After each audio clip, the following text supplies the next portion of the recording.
So you just finished up watching the latest Netflix streaming film, Horse Girl, and you have a heck of a lot more questions than answers. What does the ending mean? Were there aliens? Is she a time traveler? Was she a horse in a previous life? Well, don't worry, because today we are going to break down all of the unanswered questions you have and try to explain it in the easiest way possible. Hello everyone, Jared here, and Horse Girl just landed on Netflix, and honestly, it's causing a lot of confusion amongst people that have viewed this movie, especially once we get to that up in the air, literally up in the air finish to the movie. Well, don't worry, because today we're going to be diving in to all of the different questions and answers and theories and whatnot that you guys have about the film, and kind of give our interpretation from JBuck Studios about what all of it means. So saddle up those reins as we steer you through this latest ending explained poorly.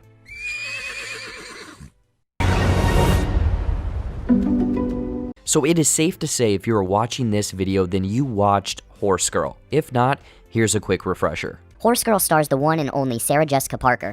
Alison Brie, as a young, lovely woman named Sarah who works at a craft store, enjoys aerobic Zumba classes, and watches a cheesy television show called Purgatory. Big clue here. She also has an obsession with an old horse that used to be hers. As the story plays out, Sarah slowly begins to see and feel things that she cannot explain. She will see people in her dreams who then she will see in real life, convinced she is some sort of Marty McFly time traveler and was abducted by aliens, anal probed and all. However, she finally has a major breakthrough. Seeking help at a facility, she realizes gaps of time have been seemingly lost from her memory, and she fully believes she is her own grandma, which, thinking about it, would mean she f***ed her grandpa. I don't know, man, this is confusing. The last few shots focus on Sarah leaving the facility and obtaining her old horse. As the two wander into the nearby woods, Sarah lies on her back and levitates into the bright lights of heaven, a spaceship, or something far more ominous. Okay, now that we're all caught up, it's time to go in depth on sort of the three different interpretations or endings or meanings to those endings that we here at JBuck Studios have come across, I guess. I mean, some are simple, while some of them are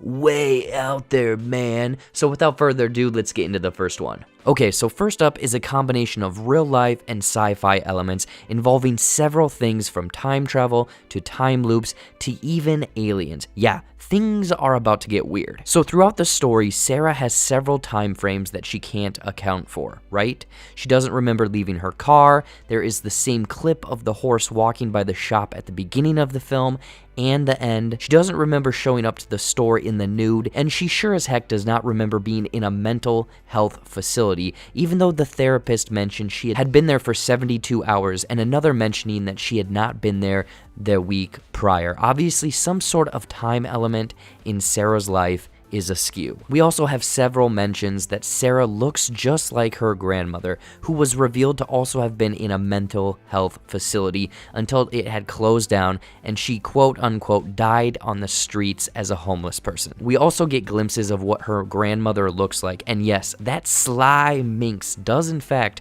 look just like Sarah. Obviously, this can be easily explained because family members from generation to generation can carry the same genetic structures, therefore look like one another because, you know, science and DNA.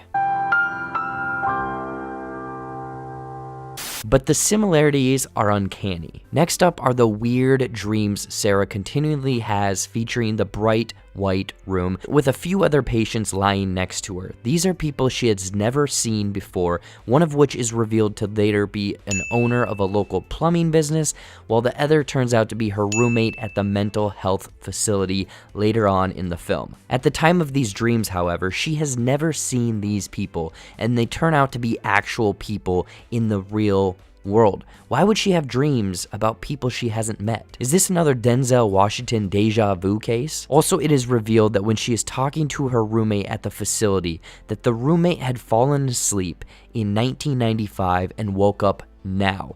Well, that is a little odd. I mean, it could be a classic case of Sleeping Beauty, or yet again, some sort of time element is at play. Lastly, Sarah continues to wake up to odd bruising all over her body, not just a little bruise here or there, but large areas of bruising all over her body. Now, if you remember back to the bright white room, of which is said to be Sarah's dream with the other two patients, there were black, blurry creatures hovering over the patients, speaking in an undetermined dialect or tone, looking like they were somehow probing the humans like a TSA agent thinking you got a gram up your butt. But what the heck is going on with time travel, the time loops, and these aliens in this white room? Well, if we look at the end of the film, when Sarah is in the forest, she levitates upward into the air, up to the bright, bright light. We can conclude that she and the other patients have been abducted by aliens, not only once,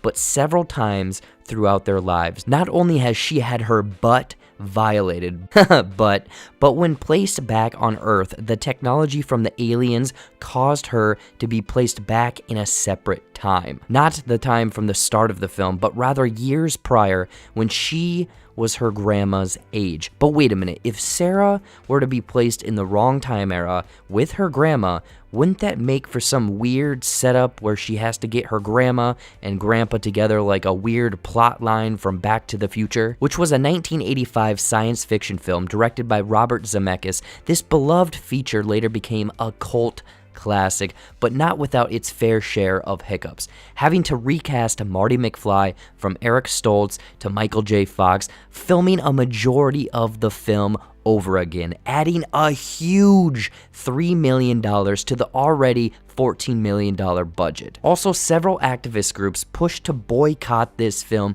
because it depicted a mother trying to her son.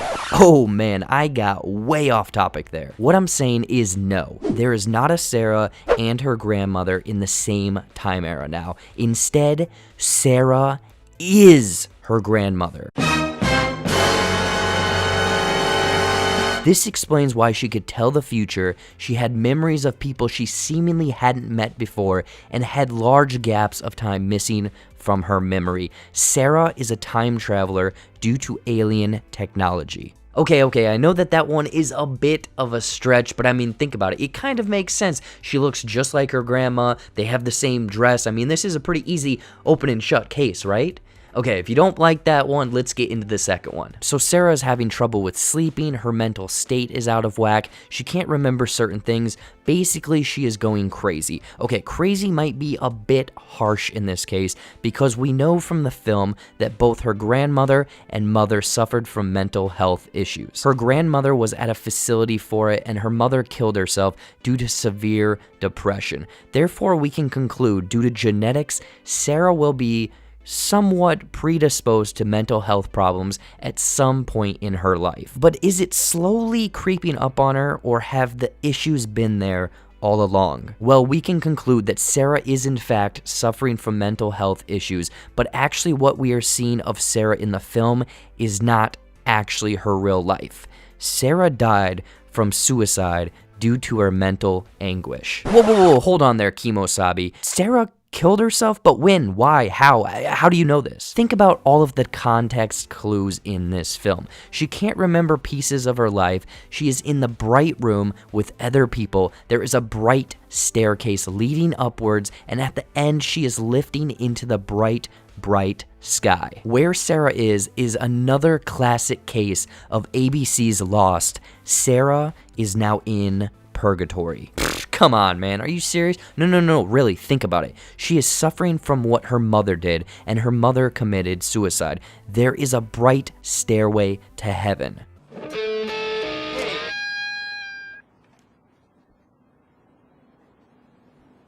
No stairway. Denied. And her favorite show is cleverly named Purgatory. It was literally right there in front of us the whole time. Sarah and the others she sees are wandering through Purgatory, waiting to make it to heaven. Even the roommate says that she fell asleep in 1995 and woke up now. The roommate died in her sleep. Think about it. Sarah is dead. And the levitation and bright lights are Sarah gaining access to heaven. She is finally ascending because she needed to get help for her mental health. In the real world, she denied her mental state, and it ended up killing her. However, in Purgatory, she accepts her weaknesses, seeks help, therefore being able to repent for the sin she had caused by killing herself. Sarah was dead and is in Purgatory. Yep, the old ABC's Lost Interpretation, a classic tale of Purgatory that apparently has been showing up more and more in films that I've noticed lately. If you didn't like that interpretation, I think this final and third one is kind of the one that I really think is what the filmmakers were going for, what Alison Brie was going for, and kind of the one that carries the most weight for myself. So we know Sarah has been dealing with many problems that cannot be explained. Time loss, mood changes, mental health facilities, a generic history of mental illness, upset stomach, diarrhea. Yay, Pepto-Bismol! Sarah is clearly suffering from what we in the biz would like to call psychotic depression, which is a troubling but rare condition that affects someone who has experienced both severe depression and a break with reality, which essentially explains everything we see in the film. The difficulty with relationships and her being naked in public, which then can be seen as a metaphor for being embarrassed about a condition we are predisposed to and we don't want others to find out. Obviously, Sarah is suffering from a mental health disorder,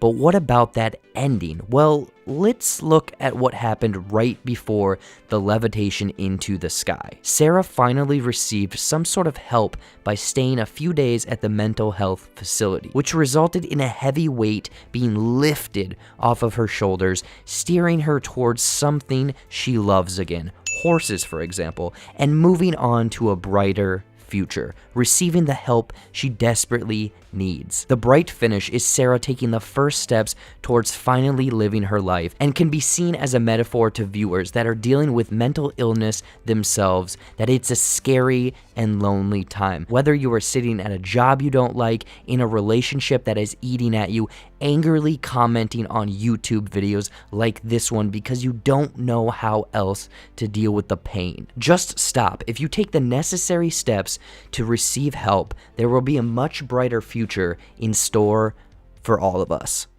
So that is it. Horse Girl is a quirky little Netflix indie film that tackles some serious issues about mental health and making it somewhat of an awareness for people that are potentially suffering from it. What did you guys think of this interpretation or ending of Horse Girl? Did you lean towards the aliens, the purgatory, or very much kind of that sincere mental health angle? I want to know in the comments down below.